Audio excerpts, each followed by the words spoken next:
Good morning. This is Larry coming to you from Central Arkansas. Man, we got a little rain last night. We needed it so bad. It's so dry. Don't anybody strike a match around here because it's been dry, but I know this rain helped a little bit. But we sure need about 2 days of a soaking rain, a little bit more. We ain't gonna complain. The good Lord might hear us, and I'm so thankful for it. Got the yard mowed for the first time in 2 weeks because it didn't grow that much and it was dry, and I didn't want to brown it out. Talk to you a little bit about basketball today. Somewhere along the way, my dad knew that I was just going to be about 5'11". Don't get me wrong, me and my brothers had some talent. We could shoot, we could dribble, handle the ball, and if we'd have been about 6'4" to 6'6", we might have been in the NBA, just like a lot of other guys. But you know, nowadays in the NBA and college, they want 6'4" point guards and 6'11" and 7'2" centers, and 6'8" forwards. So one thing Dad done for me is he taught me to work. And he knew. I thought I could be something in the sports world, but what I should have been was a golfer. I love golf, and I would have loved to have been on the PGA Tour making millions of dollars. Of course, everybody don't always make millions of dollars. Some people fail, and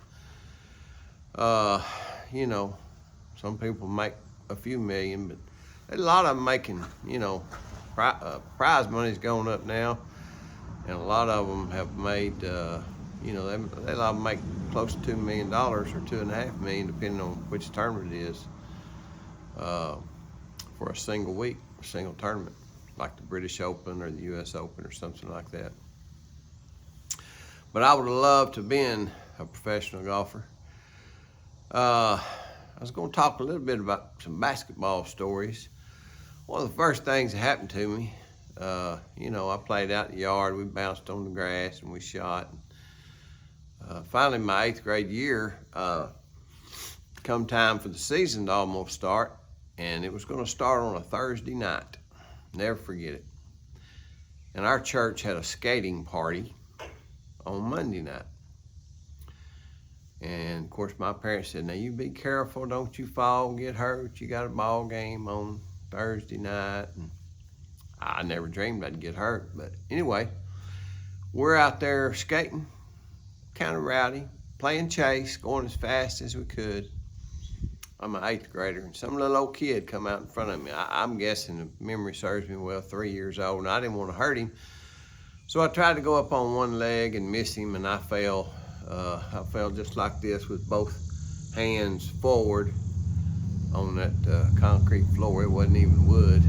And man, I knew instantly I had hurt my right wrist really bad. And my aunt and uncle, they were on the sidelines there, and they're like, "Hey son, what happened? You hurt yourself?" And they tried to move it. Man, I hollered. And bottom line is they took me home, and I hurt all night. Took me some Tylenol or whatever they took, aspirin back in them days. Next morning I'm dying. I go to the hospital, local hospital, and sure enough, I broke my right wrist. I didn't just break it. Both bones, they went like this. They were grown together, and then they went boop, like that. They broke and went up over each other, which meant I had to be put to sleep, and the wrist bones had to be set.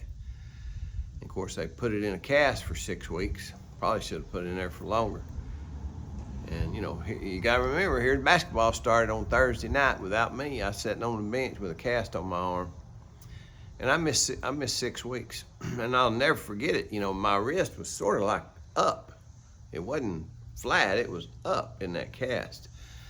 And man, when they cut that cast off, it was weak, and it just kind of flopped down. And I asked that doctor. I said, "Man, is that well?" I said, "It still hurts a little bit." He said, "Yeah, it's just you're gonna have to work on it, and move it around, get it stronger."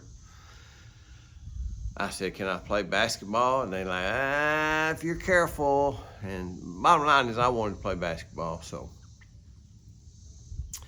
I remember within a week or so we had a game, and the first time somebody threw me a pass, I caught it just like normal. You know, I caught it right here, and it hurt that wrist real bad. And so I learned after that first pass, they would throw it to me, and I just kind of deflect it with this left hand, and then I could dribble and all. But you know, within 2.5 weeks or so, that got better. 2.5, 3 weeks, it got better, and we're into the second half of the season, and I began to start and got to salvage a little bit of that season. So that was good. That's a bad memory though. I wish I hadn't broke my arm. I remember just, you know, the joy of winning and the agony of defeat. I had some of those stories. First story I tell you is I was a 10th grader. We was playing a Catholic school, St. Joe, and it was a close game. Been back and forth the whole game, and it's like 2 points we're up and 2 points they're up. And as we got down to the last, you know, 8 seconds of the game, as I recall, the game was tied, and what they were pressing full court. And what I remember is they had been throwing, I was a guard, so they had been throwing it into me and my other buddy who was a guard. And our big boys were at half court, and we'd try to dribble up and hit somebody in the middle, and you know, big boys would set a screen, whatever. And old coach said, look, we've been breaking that press that way the whole game. Let's do something different. He's dead and gone now. His name was Terry Reed. He was tough, but he was a good coach. And what he had us do, us two guards took off running towards half court, and the two big boys took off running towards the guy taking the ball in. And so it messed them up. It messed St. Joe up. And they threw it in to my buddy who was a guard about half court. They threw a long pass to him on half court. I broke towards the goal, you know, clock's ticking, and I caught that ball. Man, I went up with all my might and so careful, and I laid it off the glass at the buzzer, and we won by 2 points. You know, that's the joy of winning, exciting. Everybody, you know, lots of hoopla, way to go, man. And, you know, coach like, man, that was a great plan. That's when it all goes well, it goes well. When I was a senior, this is the agony of defeat. When I was a senior, I had a pretty good year. Shot the ball pretty good, handled the ball, point guard. And we had a so-so year, decent, you know. About 75% wins, maybe 70 out of 100%, you know. And I remember playing in this old gym we were in, and we had been fighting hard against a team from Marshall, Arkansas, and they were pretty good. And back and forth again, 2 points, we're up, 2 points, they're up. And on this given day in this old gym, we were up by 1 point, and there couldn't have been but about 12 or 14 seconds left. And I hadn't relaxed that whole game, and I bring the ball down, and I relaxed just for a split second. I thought we had that game won, just for a split second. And they were pretty smart, because what they had done is they had a big old boy, and they brought him out front a little bit towards me, and they hit a little bitty point guard behind him. They hit him. And I was Joe Cool back then. I thought, we got this game won, man.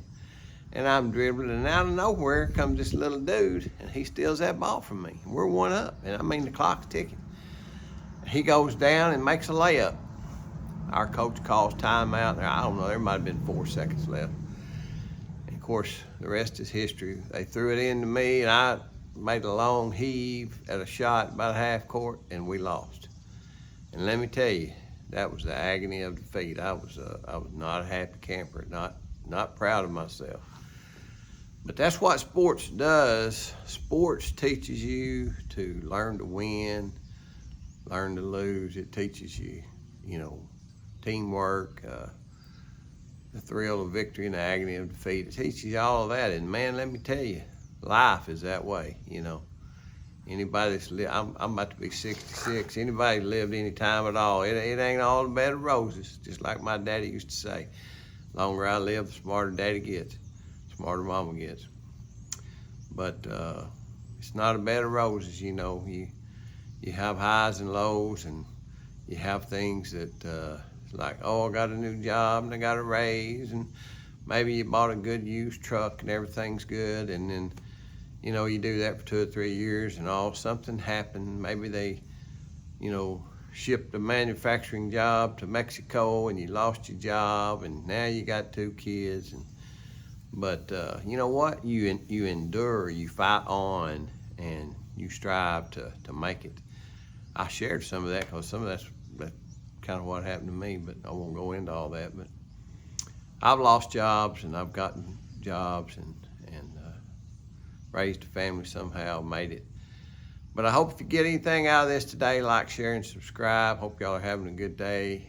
And I put a few songs on my short videos, and I try to write a few songs and lyrics. I try to write the lyrics, and then I use AI music to, you know, I can choose what genre I want, country or rock or rap or whatever.